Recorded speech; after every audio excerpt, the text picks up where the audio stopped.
शक्तियों का वास यूँ तो कहिए कि सृष्टि के कण कण में है, और शक्तियाँ अपने आप को जंगलों में, पहाड़ों पे, जहाँ पे हम खोजें शक्तियाँ तो यूँ कण कण में मिल जाएंगी, लेकिन वो अपने आप को एक ऐसे स्थान पे रखती हैं कि धीरे धीरे इंसान वहाँ तक पहुँचता है। आज हम एक देवी के बारे में बताने जा रहे हैं, जिसके बारे में हमने 2-3 वीडियो लगभग डाला भी है। समय की देवी, जिनको समय माता कहते हैं, जो थारुओं की देवी है। थारू जनजाति के लोग जहाँ भी अपने कबीलों को लेके जाते थे, वहाँ पे इस देवी का वो इन देवी को स्थापित करते थे और पूजा करते थे। कहते हैं कि ये उग्र स्वभाव की देवी हैं और जागृत अवस्था में रहने वाली देवी हैं। आज हम गोरखनाथ मंदिर से महज 30 किलोमीटर की दूरी पे पीपीगंज से पश्चिम में एक गोरम पोखरा है, वो स्थान है, वहाँ पे हम आए हैं और इस प्रांगण के बारे में दिखाते हैं और वीडियो बनाते हैं। जय श्री महाकाल, जय माता दी हमारी यूट्यूब फैमिली, जुड़े रहिएगा, वीडियो ज़रूर पूरा देखिए। जय श्री महाकाल भैया, आपका बहुत बहुत धन्यवाद। हमारे इस चैनल, हम यूट्यूब पे एक चैनल चलाते हैं अदृश्य दुनिया करके, बहुत अच्छा, तो उस पर प्राचीन मंदिरों के बारे में जो वहाँ से जुड़े इतिहास हैं उसके बारे में एक वीडियो के माध्यम से बताने की, जागरूक करने की कोशिश करते हैं कि शक्तियाँ आज भी विराजमान हैं और अपने उग्र रूप में भी विराजमान है। और भैया सबसे पहले तो हम आपका नाम जानना चाहेंगे। मेरा नाम है श्री राम सिंह। श्री राम सिंह भैया, ये मंदिर थोड़ा आपके माध्यम से हम अपने दर्शकों तक, जो भी चैनल को देखते हैं, उनको बताना चाहेंगे कि ये मंदिर गोरखपुर से कितनी दूरी पर विराजमान है? 30 किलोमीटर। 30 किलोमीटर। ये स्थान का नाम गुरम समय। गुरम समय का स्थान, ये पीपीगंज से पश्चिम 5 किलोमीटर। पश्चिम 5 किलोमीटर।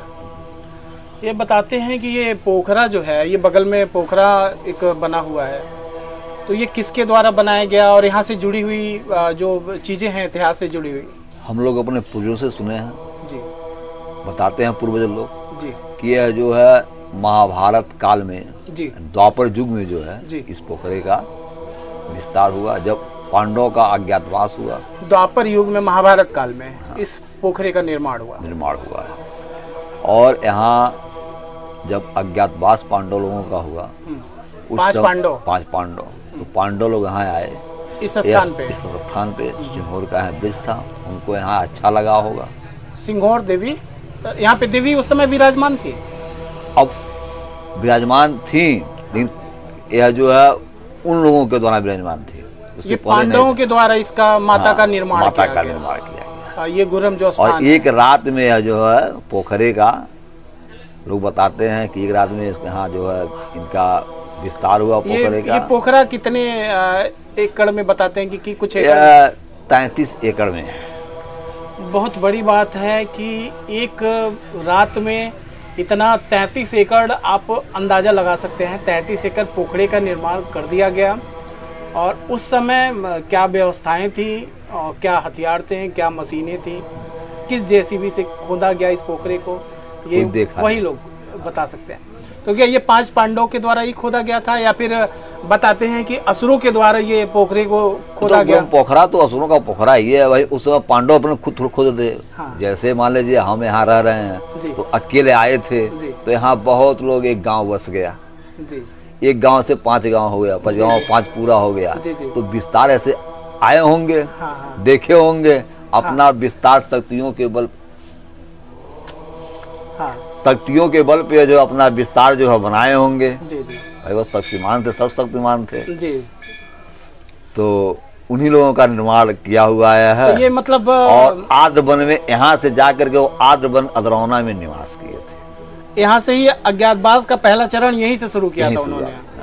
अच्छा, फिर इसके बाद यहाँ से जब गए तो कहाँ पे? अदरौना, फरंदा के आगे जो है आद्रवन है।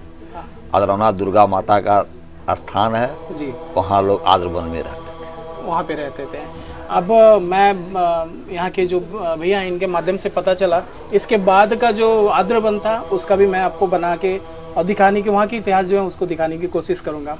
अच्छा, ये जानना चाहेंगे भैया कि जैसे ये जो पोखरा पांडव जो यहाँ पे आए, हाँ, तो उसके 1 घंटे के बाद, उसके पहले ही निर्माण कर दिया गया था या पांडव की देखरेख में ये निर्माण किया गया था? पांडव की देखरेख में निर्माण, असुरों के द्वारा। असुरों के द्वारा। अच्छा, पांडवों ने मतलब असुरों के द्वारा इस पोखरे का निर्माण कराया।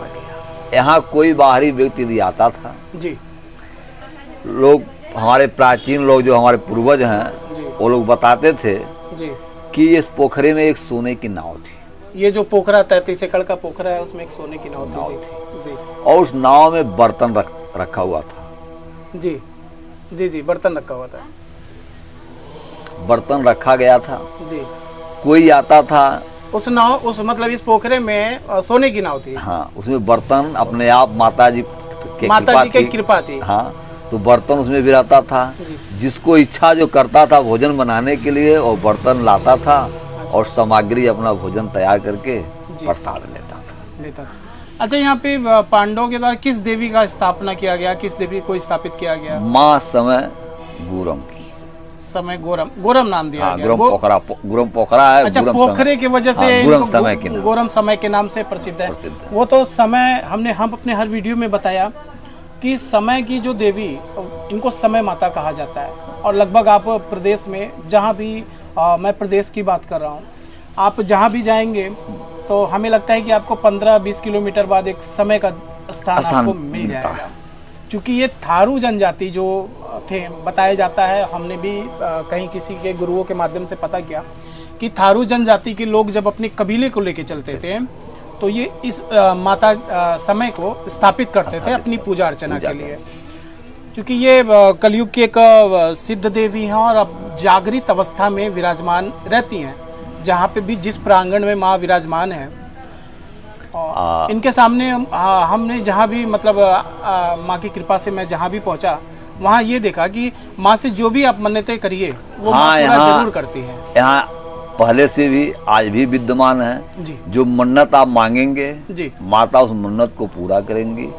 अपने इच्छा अनुसार जो आप माता को समर्पण करेंगे जी जी, माता जी को देंगे, माता जी स्वीकार करती हैं। इस मंदिर में कोई पुजारी नहीं, एक पुजारी है जी, बहुत पहले से जी। वो अभी जो है हमारे पूर्वजों के द्वारा बताया जाए कि हमारे वो पुरोहित रहा करते थे। अच्छा अच्छा अच्छा, वो पुरोहित थे। हाँ जी, आज भी हैं पुरोहित जी। मतलब उनके खानदान से लोग यहाँ पे रहते हैं। बार बार 3 पुस्तकों से मैं जानता हूँ कि हाँ, और बाबा जो थे द्वारका बाबा थे, द्वारका बाबा दूधनाथ बाबा हुए। इस समय एक बाबा हैं, उनके लड़के हैं दूधनाथ के पुण्य बाबा हैं, यहाँ अपना पूजा अर्चन करते हैं। और कपाट माता का 12 बजे से 1 बजे तक कपाट बंद रहता है। 12 बजे से 1 बजे तक यहाँ की देवी का कपाट बंद होता है। कहते हैं माता को विराजमान के लिए और कपाट बंद कर देते हैं कि माता अपने ध्यान अवस्था में जैसे भी हो, जिस कारणवश हो, 1 घंटे के लिए कपाट को बंद किया जाता है। रात में भी माता जी अपना अनेक प्रकार के यहाँ नृत्य लीलाएं करती हैं। अच्छा, और दूर दराज से देखा जाता है, सुनाई पड़ता है। रात में यहाँ पे कोई रुकता नहीं है? नहीं, यहाँ पे सारे लोग यहाँ से हट जाते हैं, कोई नहीं रुकता। रुकते हैं भी, माता अपना अंधकार में डाल देती हैं सभी लोग वो। लेकिन बाहर देखा जाए या भीते के बाहर कहीं, माने काम, हम लोग गृहस्थ आदमी हैं, खेती बाड़ी करने आते हैं, तो आवाज यहाँ बाजा का, नाच का बाहर सुनाई देता है। यहाँ पे रातों में बता रहे हैं, आपके द्वारा बताया गया कि रातों में सभा लगती है, माता जी, माता का दरबार लगता है, नाच गाने की आवाज आती है, ढोलक थाप का आवाज आता है। ये बताया जा रहा है, ये प्रत्यक्ष नहीं है, ये बताया जा रहा है, देखने में नहीं आता, सुनाया, देखा गया है, सुना गया है। ये मतलब पूर्वजों के द्वारा और अभी भी देखा जाता है, सुनाई देता है, लेकिन देखा नहीं जाता, प्रत्यक्ष नहीं देखा, सुनाई, महसूस किया जाता है उस चीजों को। अच्छा, हम ये देखें कि ये तो बहुत बड़े टीले पे बना हुआ है, तो क्या ये मंदिर पहले से ही टीले पे है? पहले से है। अच्छा, ये पूरा बट वृक्षों से घिरा हुआ है क्या? ये बता, इसका कोई जड़ पता नहीं चला है, हमेशा जड़ समाप्त होता है, बरो जो है पैदा होती है या लटक जाता है, फिर इसका जो है बट जो है अपने आप जो है, देख रहे हैं आप, लारी की तरह है। जी जी। जमीन पकड़ लेती है और फिर अपना विस्तार बना लेती है, फिर अपना ज्यों का त्यों फिर सड़ जाती है। यूँ कह लें कि इस मंदिर को पेड़ों के बीच में रख दिया गया है, चारों तरफ से पेड़ हैं। जैसे डाल पे कोई इंसान पेड़ पे चढ़ता है और डाल के बीच में बैठता है, यूँ लगता है कि ये चारों तरफ से पेड़ है और बीच में डालियों के बीच में माँ की मूर्ति को और मंदिर को स्थापित कर दी गई। आप देख सकते हैं, मैंने वीडियो में भी दिखाया, बहुत सारी चीज़ों को दिखाया। तो ये है बट वृक्षों में घिरा हुआ एक माँ का मंदिर। और भी यहाँ पे माँ का कुछ चमत्कार कुछ ऐसा देखने को मिला कि जैसे कहाँ से लोग आते हैं यहाँ पे? बहुत दूर दराज से आते हैं, पूरे गोरखपुर मंडल से बिहार तक के लोग यहाँ आते हैं जी। बौद्ध धर्म के उपासक भी यहाँ आ जाते हैं। अच्छा, बौद्ध धर्म से भी उपासक भी लोग आते हैं यहाँ पे। बहुत पुराना जीर्ण मंदिर है, आज का नहीं है, बहुत पहले का मंदिर है, द्वापर का। इसलिए यहाँ गणना नहीं हो पाती है, क्योंकि यहाँ कोई अस्थायी रूप से यहाँ कोई रहता नहीं कि 24 घंटा यहाँ रहे। सबका जो समीक्षा किया, जहाँ अब नए युग से जो है सरकार यहाँ जो है भेज दी है, कैद करने के लिए लग गया है और उसमें कैद होते हैं। अच्छा चलता है तो चलता है, हैंग हो जाता है हैंग हो जाता है, तो इसलिए कोई यहाँ। अच्छा, एक चीज़ और कहते हैं, हमने देखा भी है और कलयुग में एक समय समय पे चमत्कार होते भी हैं। ऐसे बहुत ऐसे शक्तिपीठ हैं, सिद्धपीठ हैं, जहाँ पे माँ अपनी मौजूदगी दर्शाती रहती है, अपनी मौजूदगी दर्शाती रहती है। तो क्या यहाँ पे कभी कुछ माँ का ऐसा चमत्कार देखने को मिला? हाँ, यहाँ चमत्कार बहुत होता है। मान लीजिए आपको चर्म है, हाँ, चर्म को कहा जाता है। यदि आप पीड़ित हैं तो पोखरे में आप महीना 2 महीना स्नान करते हैं जा करके, तो वो भी ठीक हो जाता है जी। जैसे खजुली है, दाद है, खाज है और अनेक प्रकार की बीमारियां हैं, तो इस पोखरे में स्नान करने से सही हो जाता है। सही हो जाता है। बहुत बड़ी चमत्कार की बात है ये। यहाँ पे जो श्रद्धा है आपकी जैसी आपकी श्रद्धा हो, वो तो कहा ही है, जाकी रही भावना जैसी। तो भावना के हिसाब से माँ भी मिलती है। माँ भी मिलती है। माँ किसी को बुरा नहीं होती है, माँ हर बच्चे से प्यार करती हैं। माँ को समझने वाला चाहिए, समझने वाला चाहिए। भैया आपसे बात करके बहुत अच्छा लगा, क्योंकि समय का भी अभाव है और माता रानी की कृपा बनी रहे। आपने समय दिया हमारे चैनल को और इस स्थान के बारे में बताया, क्योंकि जल्दी कोई बताना नहीं चाहता है भैया, या तो ज्ञान के अभाव में नहीं बताना चाहता है, समय भी नहीं रहता है। तो नहीं भैया, जैसे हमारे ये मानना है ना कि जिस स्थान पे आप हैं, जिससे आपकी रोटी चल रही है, वो तो माँ का एक कृपा है कि माँ एक माध्यम है आपके लिए कि उस प्रांगण पे बैठे हैं तो बेटा भूखे नहीं मरेगा। लेकिन हम माँ के बारे में भी तो बता सकते हैं ना कि माँ कितने गुणों से भरी है, कितनी शक्तिशाली है, कितनी अवस्थाओं में विराजमान है, कितने लोगों का भला करती है 24 घंटे। तो भैया बहुत बहुत अच्छा लगा। हमारे चैनल को देखिएगा जरूर, अदृश्य दुनिया यूट्यूब चैनल करके है, क्योंकि हम प्राचीन मंदिरों पे जाते हैं और ऐसे वीडियो बनाते हैं। तो वीडियो आप सब भी देखिएगा, कैसा लगा ज़रूर बताइएगा। इस स्थान के बारे में जो जानता होगा वो भी बताएगा, जो नहीं जानता होगा वो भी पूछेगा, तो मैं बता सकता हूँ कि कहाँ पे जाओगे आप तो ये मंदिर मिलेगा, ये प्रांगण मिलेगा। आइए आप एक बार दर्शन करिए।